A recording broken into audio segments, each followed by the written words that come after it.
New Yorkers are going to flee. They're going to flee New York because of Zohran Mamdani. Taxpayers, the wealthy in New York, leaving. And the reality is the most affluent and the strong companies can relocate. People are leaving New York City and New York State because of the high taxes. If higher taxes make the rich leave, why hasn't New York emptied out?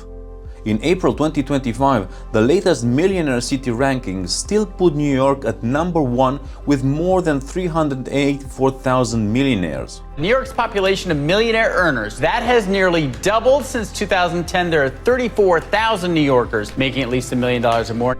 Not second, first. So what's really going on? I'm a civil engineer turned money nerd, and when I see scary migration headlines, I don't start with passports. I start with spreadsheets. The truth is simple, but not obvious. When tax rules change, the paperwork moves first. The passports, if they ever move, usually come much later. Here's the quick roadmap for today. I'll show you the 4 steps wealthy people actually take: timing, reporting, avoidance, and relocation. Then, stress test the whole "they'll leave" story with 2024-2025 data from New York, London, California versus Texas, and a few global contrasts like Paris and the Nordics. We'll end with a part that no one wants to hear. People don't flee taxes, they flee uncertainty. When tax rules change, people touch 2 things first: calendar and forms. Calendar meaning timing, income and deductions. Forms meaning choices inside the return. If that isn't enough, they upgrade structures like entities and trusts. Only if the problem still isn't solved do they change address. That's the order. And as we move into the New York, London and California versus Texas stories, listen for which steps they show up: timing, forms, structure, or actual moves. Let's quickly ground the theory. Everyone throws around the Laffer curve, which just says there's some tax rate where higher rates bring in less money. The headline mistake is assuming we're already at the cliff. Most of the time, we're not. So the smarter question is, what behaviors show up before people move? Here's the 4-step ladder. Step 1 is timing. Expect a higher rate next year. Pull income into this year. Bonuses come early. Options get exercised sooner. You change the calendar, not your country. Step 2 is reporting. Before anyone calls in a realtor, they call in an accountant. Retirement contribution, loss harvesting, pass-through elections, charitable timing, these are checkboxes and folders. Step 3 is avoidance, the premium version of reporting. It's still legal, just pricier. Specialists, entities, treaty shopping, day count gamification, still no moving van. Step 4 is relocation. That's the card with the highest friction. Schools, spouses, co-founders, customers, visas, culture. Most people would rather optimize paperwork than uproot a life. Okay, it's case studies time, and we start off with New York. If high taxes alone emptied cities, New York wouldn't top any wealth list. Yet as of spring 2025, New York still ranks number 1 by millionaire count. Why? Because the opportunities stack. Finance, media, law, arts, venture, clients beats the arithmetic of saving a few points by leaving. Here's a very practical example of paperwork before passports. New York statutory residency test. Maintain a permanent place of abode and spend 183 days in state. You can be taxed as a resident. That's why high earners track days on their phone. They'll change calendar habits long before they change countries. Now let's go over on the other side of the big pond to London. The UK's famous non-dom setup is being replaced by a residency-based system starting April 2025. Big news? Yes, but London hasn't vanished from global wealth maps.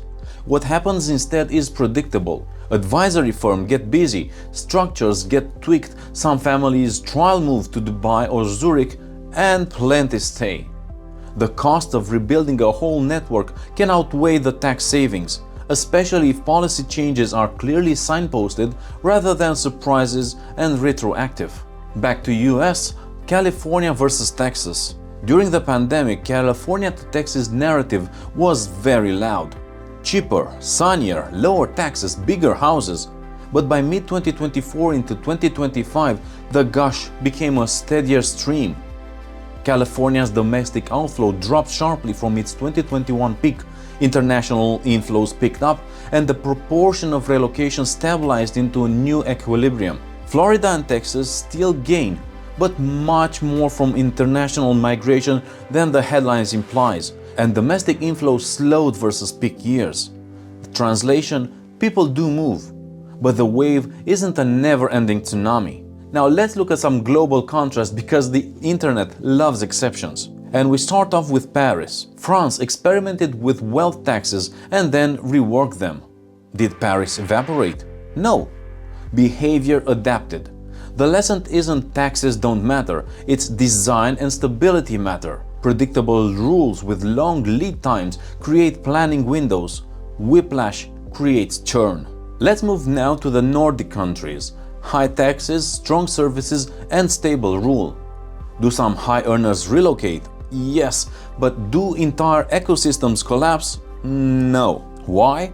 Because certainty, services, and trust are part of the total compensation package for living there. You can mimic a tax rate in a spreadsheet, but you can't instantly replicate trust and institutions. Back to Canada, where in 2024 and 2025, the bigger push factor for many high-skill households wasn't just marginal tax, it was housing affordability and long processing time. When uncertainty shows up as I can't get my kid into a school near where I work, or permits will take years, that's when passports start moving. Let's zoom out to the denominator that headlines skip. In 2024, global millionaire relocation was projected around the low 100,000, an all-time high. Sounds massive until you compare it to nearly 60 million millionaires worldwide. That's roughly 0.2%. At national and global levels, that's statistical noise. It matters for the places where they live or join, but it's not an extinction-level event for high-opportunity hubs. It's time now to tackle the uncomfortable question. What really triggers genuine flight? It's not a 1 or 2 point tweak at the top bracket. It's uncertainty. Think sudden capital controls, confiscatory, retroactive rules, personal safety shifts, geopolitical shock. If you want a true example of talent and capital leaving, look where uncertainty is extreme. Recent Russian immigration waves after 2022, Lebanon's prolonged crisis. In South Africa, survey data shows growing shares of educated and wealthy residents actively considering emigration. Those are stories about systematic risk, not an incremental tax table. Let's look at some counterpoints that are worth addressing because you'll hear them in the comments. What about founders who cash out and move to a non-tax state before an exit? Well, that happens, and it's a great example of timing and reporting beating relocation for most of the journey. Many founders structure well ahead of a liquidity event, and some do move in advance to lock in a state regime. But even then, the company's customers, engineers, and investors often remain in the original hub. The person moved, the ecosystem didn't. Won't higher rates kill revenue by pushing people into the underground economy? At very high rates with poor enforcement and complex codes? Yes, the leak gets bigger. But at today's burden for most high earners in rich country, the first response is paperwork, not passports. If policymakers raise rates with clear lead times, avoid retroactive surprises, and simplify compliance, you mostly see time games and form filling rather than a stampede. Now you might ask, isn't the US special? Well, in some ways, yes. The access premiums like Silicon Valley, Wall Street, deep capital markets, legal infrastructure, world-class university acts like gravity. You can buy a bigger house anywhere, but you can't buy that network on day one. That's why New York and the Bay Area remain near the top of wealth and innovation rankings despite higher taxes and high costs. Here's a quick experiment to make things tangible. Imagine two households with the same income. Household A stays in a high-tax hub with a dense opportunity stack, tracks days, bunches deduction, and uses smart reporting. Household B moves to a low-tax state with fewer industry ties. Year 1, household B saves on the rate. But 3 years later, household 8 closes on a deal that never would have crossed their desk outside of the hub. So which household is ahead? Well, that's the routes versus routes problem in just one scene. Let's stitch the case studies to the framework one last time. New York keeps its millionaire density because you can't clone its deal flow. Residents will optimize days and deductions before they ditch the stack. London changes the non-dom rules and stays magnetic because time zone, law, and connectivity still exists. Structures adapt, only a slice relocates.